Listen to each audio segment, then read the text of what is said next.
Good evening. Current exchange rate regimes in India. Its features. The rates of exchange are determined in the market. Exchange rates determine ചെയ്യുന്നത് മാർക്കറ്റിലാണ്. ഇതിലെ features നമ്മൾ current exchange rate റെജിംസിൻ്റെ ഫീച്ചേഴ്സാണ് പറയുന്നത്.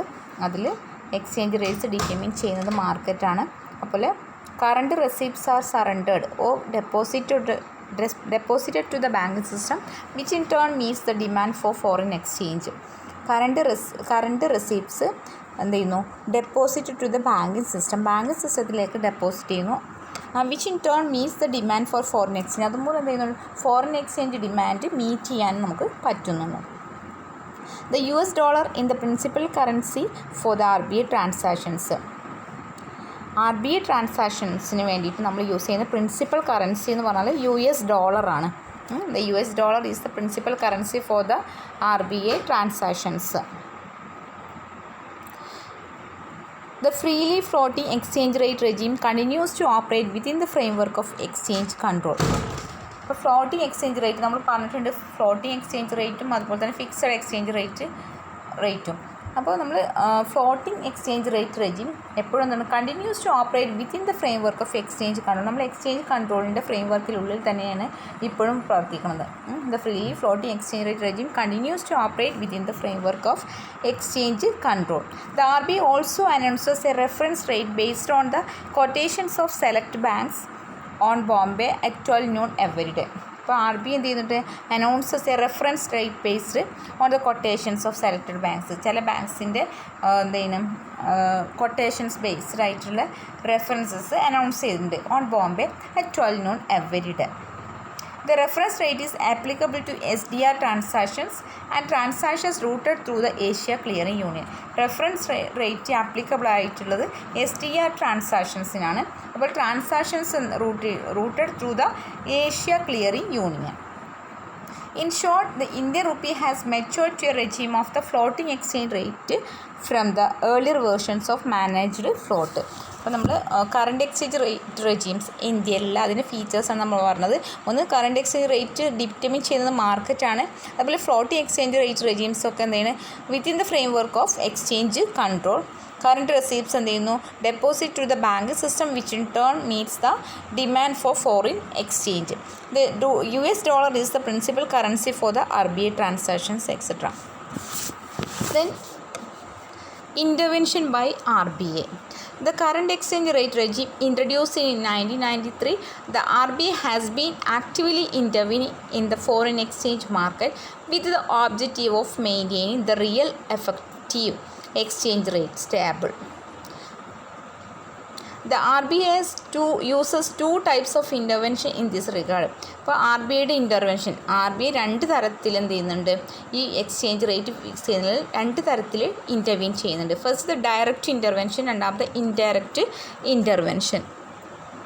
Direct intervention എന്നാൽ it refers to purchases and sales in international currency, that is US dollars and euro, both on the spot and also in forward market. അപ്പോൾ ഡയറക്റ്റായിട്ട് ഇൻ്റർവീൻ ചെയ്യാന്ന് പറയുമ്പോൾ purchases and sales in international കറൻസിയിൽ പർച്ചേസസും അതുപോലെ സെയിൽസും conduct ചെയ്യാം. വെച്ചാൽ US ഡോളറിൽ അല്ലെങ്കിൽ യൂറോയിലൊക്കെ എന്ത് ചെയ്യുക? പർച്ചേസസ് ആൻഡ് സെയിൽസ് ചെയ്യാം. Both on spot and also in forward market. Spot മാർക്കറ്റിലും അതുപോലെ തന്നെ ഫോർവേഡ് മാർക്കറ്റിലും എന്ത് ചെയ്യുക?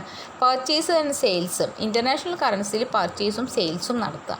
Then indirect intervention എന്ന് പറഞ്ഞാൽ it refers to the use of reserve requirements and interest rate flexibility to smoothen temporary mismatches between demand and supply of foreign currency. Reserve requirements use ചെയ്യാം. Indirect ആയിട്ടുള്ള intervention എന്ന് പറഞ്ഞാൽ reserve requirements, അതുപോലെ interest rate flexibility to smooth and temporary mismatches. Temporary ആയിട്ടുണ്ടാകുന്ന disequilibrium എന്ത് ചെയ്യാണ്? Adjust ചെയ്യാൻ വേണ്ടിയിട്ട് ഡിമാൻഡ് ആൻഡ് സപ്ലൈയിലുള്ള ഫോറിൻ കറൻസിൻ്റെ ഡിമാൻഡ് ആൻഡ് സപ്ലൈയിലുള്ള മിസ്മാച്ചസ് അല്ലെങ്കിൽ ഡിസിക്വിലിബ്രിയം സ്മൂത്തൻ ചെയ്യാൻ വേണ്ടിയിട്ട് എന്ത് ചെയ്യുന്നു? യൂസ് ഓഫ് റിസർവ് റിക്വയർമെൻറ്റ്സ് എന്ത് ചെയ്യാം? യൂസ് ചെയ്യുന്നത്. അതാണ് ഇൻഡയറക്റ്റ് ആയിട്ട് ഇൻ്റർവീൻ ചെയ്യാന്ന് പറയുന്നത്. അപ്പോൾ RBI രണ്ട് തരത്തിൽ ഇൻ്റർവീൻ ചെയ്യാം. ഡയറക്റ്റ് ഇൻ്റർവെൻഷൻ അതുപോലെ തന്നെ ഇൻഡയറക്റ്റ് ഇൻ്റർവെൻഷൻ. ഓക്കെ, അടുത്ത topic current account convertibility of the rupee. Current account convertibility of the rupee. അപ്പോൾ നമ്മൾ കറണ്ട് അക്കൗണ്ട് കൺവേർട്ടബിലിറ്റി എന്ന് പറഞ്ഞാൽ it is defined as the freedom to buy and sell foreign exchange for some international transactions. അപ്പോൾ freedom to buy and sell foreign exchange എന്താണ്? Foreign exchange buy ചെയ്യാനും sell ചെയ്യാനുള്ള freedom for some international transaction. ചില international ട്രാൻസാക്ഷൻസിൽ foreign exchange buy ചെയ്യാനും sell ചെയ്യാനുള്ള ആ freedom, അതാണ് കറണ്ട് അക്കൗണ്ട് കൺവേർട്ടബിലിറ്റി എന്ന് പറയുന്നത്. അപ്പോൾ എന്തൊക്കെ ട്രാൻസാക്ഷൻസ് ആണെന്നാണ് പറയുന്നത്? All payments due in connection with foreign trade. എല്ലാ പേയ്മെൻറ്റ്സും എന്തിനോട് ബന്ധപ്പെട്ട? ഫോറിൻ ട്രേഡുമായി ബന്ധപ്പെട്ട എല്ലാ പേയ്മെൻറ്റ്സും. അതുപോലെ other current business including services and normal short term banking and credit facilities. ഇപ്പോൾ ഇതിനോട് ബന്ധപ്പെട്ട എല്ലാ പേയ്മെൻറ്റ്സും എന്താണ്? ഇത് ഈ ഇൻ്റർനാഷണൽ ട്രാൻസാക്ഷൻസിൽ വരും. കറണ്ട് അക്കൗണ്ട് കൺവേർട്ടബിലിറ്റി വരുന്നതാണ്. All payments due in connection with foreign trade. Foreign ട്രേഡായിട്ട് ബന്ധപ്പെട്ട എല്ലാ പേയ്മെൻറ്റ്സും. അതുപോലെ കറണ്ട് ബിസിനസ് ഇൻക്ലൂഡിങ് സർവീസസ്, അതുപോലെ normal short term banking and credit facilities. Then payments due as interest on loans and as net income from other investments. Payments due as interest on loans. ലോൺസിൻ്റെ മേലെ due ആയിട്ടുള്ള interest. അതുപോലെ തന്നെ net income from other investment, മറ്റുള്ള ഇൻവെസ്റ്റ്മെൻറ്റിൽ നിന്നുള്ള income, net income. അതും എന്താണ്? ഈ ഒരു ട്രാൻസാക്ഷൻസിൽ വരുന്നതാണ്. Then payments of moderate amount of amortisation of loans or for depreciation of direct investments. Payments of moderate amount of amortization of loans. Loans അമോർട്ടൈസേഷന് വേണ്ടിയിട്ടുള്ള എമൗണ്ട്, പേയ്മെൻറ്റിന് വേണ്ടിയിട്ടുള്ള എമൗണ്ട്. അല്ലെങ്കിൽ depreciation of direct investment depreciation വേണ്ടിയിട്ടുള്ള amount. Then moderate remittance for family living expenses. Family living എക്സ്പെൻസിനുള്ള moderate remittance. അപ്പോൾ ഇതിന് ഇങ്ങനെയുള്ള ട്രാൻസാക്ഷൻസിന് വേണ്ടിയിട്ട് നമ്മൾ എന്ത് ചെയ്യുക? ഫോറിൻ എക്സ്ചേഞ്ച് ബൈ ചെയ്യുക, സെൽ ചെയ്യുക. അതിനുള്ളൊരു ഫ്രീഡം ഉണ്ടെങ്കിൽ അതാണ് കറണ്ട് അക്കൗണ്ട് കൺവേർട്ടബിലിറ്റി എന്ന് പറയുന്നത്. Then capital account convertibility of the rupee. Capital account convertibility of the rupee. അപ്പോൾ capital account convertibility implies the right to transact financial assets with foreign countries without restriction. അപ്പോൾ capital account convertibility എന്ന് പറഞ്ഞാൽ it is right to transact financial assets. Financial asset transact ചെയ്യാനുള്ള right with foreign countries without restrictions. ഒരു റെസ്ട്രിക്ഷനും കൂടാതെ foreign കൺട്രീസുമായിട്ട് financial asset transact ചെയ്യാനുള്ള റൈറ്റിനെയാണ് നമ്മൾ ക്യാപിറ്റൽ അക്കൗണ്ട് കൺവേർട്ടബിലിറ്റി എന്ന് പറയുന്നത്. It means right to transact in financial assets with foreign countries without restriction. When there is completely free capital account convertibility, an Indian can dispose of his assets in India and take the money out of the country without hindrance. Okay, അപ്പോൾ current account convertibility, അതുപോലെ തന്നെ capital account convertibility. അടുത്തതാണ് intellectual property rights. Intellectual property rights. Intellectual property is the product of the human mind or human intellect.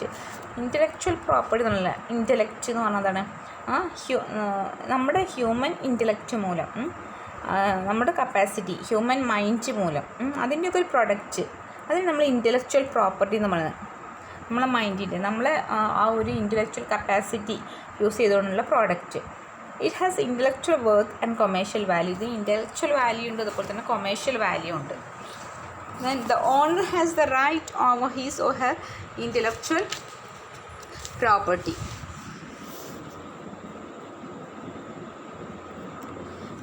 Four example, Sita writes a novel about romance in cyber space. Sita ഒരു novel എഴുതുന്നതാണ് about romance in cyber space.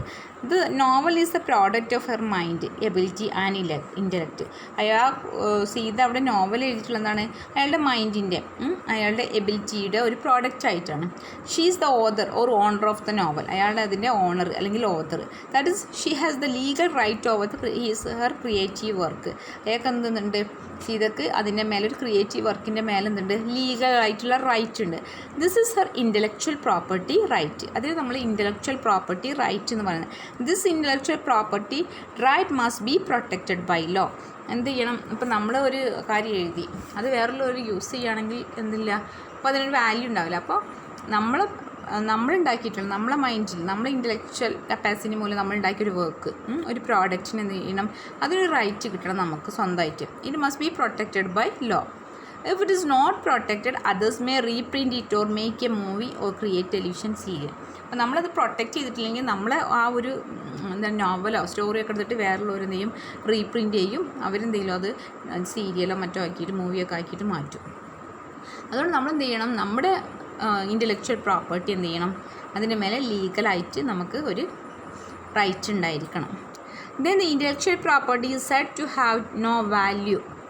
Thus, the intellectual property right must be protected by law in the same way as any other form of property. മറ്റുള്ള property പോലെ തന്നെ intellectual പ്രോപ്പർട്ടിയും എന്ത് ചെയ്യണം, protect ചെയ്യപ്പെടേണ്ടതാണ്. The importance of intellectual property was first recognized in the Paris Convention for the Protection of Industrial Property 1883 and the Berne Convention for the Protection of Library and Literary and Artistic Works. Both treaties are administered by the World Intellectual Property Organization. നമ്മൾ intellectual property നമ്മളുടെ ഒരു പ്രോഡക്റ്റാണ്, നമ്മളെ ability മൂലം നമ്മളെ intellect മൂലം ഉണ്ടാക്കുന്ന ഒരു പ്രോഡക്റ്റ്, അതിനെ നമ്മൾ പ്രൊട്ടക്റ്റ് ചെയ്യേണ്ടതാണ്. Then what is intellectual property? It is one of the forms of intangible property. It has a material value. This material value can also be higher than the value of tangible property. അപ്പോൾ ഇതിനൊരു material value ഉണ്ട്. ആ ഒരു tangible പ്രോപ്പർട്ടിനേക്കാളും കൂടുതലായിട്ടൊരു material value ഇതിനുണ്ടായിരിക്കും, ഒരു intellectual പ്രോപ്പർട്ടിക്ക് ഉണ്ടായിരിക്കും. Intellectual property is the creation of the mind which has both moral and commercial values. മോറലായിട്ടും കൊമേഴ്ഷ്യൽ ആയിട്ടുള്ള വാല്യൂസൊക്കെ എന്തുണ്ടായിരിക്കും, ഇൻ്റലക്ച്വൽ പ്രോപ്പർട്ടിക്ക്. It is the creation of mind. Example of intellectual property includes an author's copyright on a book or article. ഒരു ഓതറിൻ്റെ അയാളുടെ ബുക്കിൻ്റെ മേലെ ആർട്ടിക്കിളിന് മേലെ അയാൾക്കുള്ള കോപ്പിറൈറ്റ് ഇതാണ് ഒരു ഇൻ്റലക്ച്വൽ പ്രോപ്പർട്ടി റൈറ്റാണ്. A distinctive logo design representing company and its products. ഒരു കമ്പനിയുടെ അതിൻ്റെ പ്രോഡക്ട്സിനെ കാണിക്കാൻ വേണ്ടി ലോഗോ ഉണ്ടാക്കാം. യുണീക്ക് ഡിസൈൻ എലമെൻറ്റ്സ് ഓഫ് വെബ്സൈറ്റിനൊക്കെ യുണീക്കായിട്ടുള്ള ഡിസൈൻ എലമെൻറ്റ്സ്, ഇതൊക്കെ എന്താണ്, ഇൻ്റലക്ച്വൽ പ്രോപ്പർട്ടിയാണ്. What is intellectual property rights? Intellectual property rights are like any other property right. മറ്റുള്ള പ്രോപ്പർട്ടിൻ്റെ മേലെ നമുക്കുണ്ടാകുന്ന റൈറ്റ് എങ്ങനെയാണ് അതുപോലെ തന്നെയാണ് ഇൻ്റലക്ച്വൽ പ്രോപ്പർട്ടി റൈറ്റ്സും. They allow creators or owners or of patents, trade marks or copyrighted works to benefit from their own work or investment in the creation. അപ്പോൾ നമ്മുടെ വർക്കിനും നമ്മുടെ ക്രിയേഷനും നമുക്ക് ബെനിഫിറ്റ് കിട്ടാൻ വേണ്ടിയിട്ടാണ് അതിന് ഇൻ്റലക്ച്വൽ പ്രോപ്പർട്ടി റൈറ്റ്സ് ഉണ്ടായിട്ടുള്ളത്. Intellectual property rights are the rights given to individuals over the creations of their minds. Intellectual property rights എന്ന് പറഞ്ഞാൽ ഇൻഡിവിജ്വൽസ് നമ്മൾ എന്താണ് റൈറ്റ്സ് കൊടുക്കുന്നതാണ്. Over the creations of their mind, അവരുടെ മൈൻഡിൻ്റെ ക്രിയേഷൻ എന്ത് ചെയ്യാം, അവർക്ക് റൈറ്റ് പ്രൊവൈഡ് ചെയ്യാം. They usually give the creator an exclusive right over the use of his or her creation for a certain period of time. ഒരു certain period of ടൈമിൽ അയാൾ ഉണ്ടാക്കിയിട്ടില്ലേ അയാളുടെ ആ ക്രിയേഷൻ എന്ത് ചെയ്യാം, ഒരു റൈറ്റ് പ്രൊവൈഡ് ചെയ്യും. This intellectual property rights are the legal rights that cover the privileges given to individuals who are the owners and inventors of work and have created something with their intellectual creativity. ഇങ്ങനെ പറയാനുള്ളത് types of intellectual പ്രോപ്പർട്ടിൻ്റെ types അല്ലെങ്കിൽ property rights. അപ്പോൾ നമുക്ക് രണ്ട് category ആയിട്ട് intellectual പ്രോപ്പർട്ടീനെ നമുക്ക് divide ചെയ്യാം. ഇൻഡസ്ട്രിയൽ പ്രോപ്പർട്ടിയും അതുപോലെ തന്നെ കോപ്പി റൈറ്റും. ആദ്യം പറയുക ഇൻഡസ്ട്രിയൽ പ്രോപ്പർട്ടി റൈറ്റാണ്. ഇതിൽ വരുന്നതാണ് trade mark, industrial designs, geographic locations ഒക്കെ. കോപ്പി റൈറ്റാണ് രണ്ടാമത്തെ വരുന്നത്. അതിൽ വരുന്നതാണ് എന്താണ് ആർട്ടിസ്റ്റിക് വർക്ക്സൊക്കെ, novels, poems, artistic works such as drawings, paintings, photographs അങ്ങനെയൊക്കെയാണ് വരുന്നത്.